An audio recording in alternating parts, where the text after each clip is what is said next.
High, আমি Soumik. High, আমি বিদিশা। গত 30শে জানুয়ারি আমাদের বিয়ে ছিল এবং 1 ফেব্রুয়ারি আমাদের রিসেপশন ছিল। তো সেই উপলক্ষে আমি বিশ্বর সাথে আমি ফার্স্টে যোগাযোগ করি।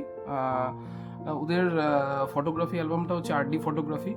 তো বিশ্ব আমাকে রাজীবের কাছে নিয়ে যায়। তো বিশ্ব আর রাজীব, ওদের যে ফুল টিমটা ছিল, সেই টিমটা আমাদের অ্যাকচুয়ালি আশীর্বাদ থেকে বিয়ে, ভাত কাপড়, তারপরে বউ ভাত, পুরোটা ওরা কমপ্লিট করে। ঠিক আছে। তো এই যে জার্নিটা শুধু ওদের একটা ফটোগ্রাফি শুধু না, যে কেমন ফটো উঠেছে, কেমন ভিডিও উঠেছে, বা দাদা তোমরা এইভাবে শ্যুট করো না, আমি এটা করো, এইসব ব্যাপারটা না। ব্যাপারটা হচ্ছে খুনসুটি, ওদের সাথে মিলে যাওয়া, একটা বন্ধুত্ব তৈরি হওয়া, সেটা সব থেকে বড় জিনিস।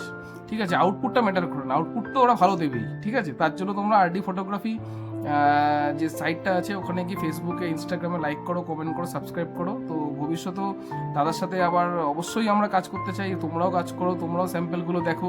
ঠিক আছে, তো এটাই আমার বলার ছিল। এবার বিদিশা, তুমি বলো তোমার কেমন লাগবে। হ্যাঁ, আমার একটা কথা বলার আছে, সেটা হলো যদি তোমাদের কারোর হাসি নাও আসে তার জন্য কোনো অসুবিধা নেই, ওরা ঠিক তোমাদেরকে হাসিয়েই ছাড়বে, যেটা আমার সব থেকে বেশি ভালো লেগেছে পার্সোনালি। একদম পারফেক্ট।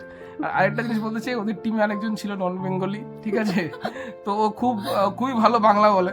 ঠিক আছে, তো যাই হোক, সবাই এভরি টিম মেম্বার 5-6জন ছিল, তো প্রত্যেকেই ভালো কোঅপারেটিভ। ঠিক আছে, তো আমাদের দিক থেকে যদি ধরো তোমরা কিছু শর্ট চেয়েছিলে, আমরা দিতে পারিনি, তো সেই জন্য সরি। ঠিক আছে, কিছু মনে করো না।